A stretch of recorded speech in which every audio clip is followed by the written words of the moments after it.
Magluluto tayo ngayon ng nilagang baka. Yan, nilagang baka tayo ngayon guys. Alam nyo paano magluto ng nilagang baka. Watch this. Una, papakuluan mo ng tubig. Tama lang yung apoy.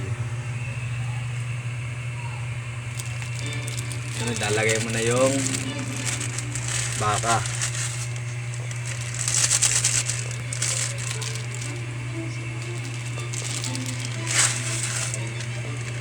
Lagay mo na yan.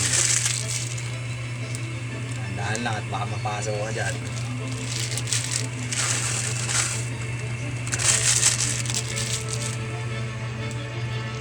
Sunod mo yung pampalasa.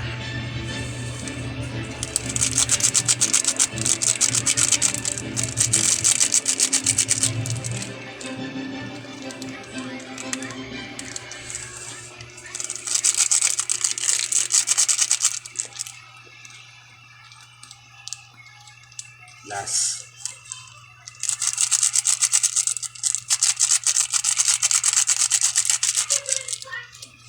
And then, haluin.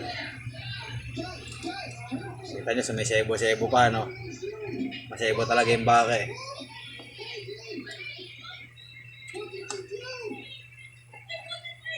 Yan, lalabasan na yung sebo. Tapos, antayin mo na siya maluto ng mga 5 minutes. Alright? Sana may natutunan kayo, yun lang.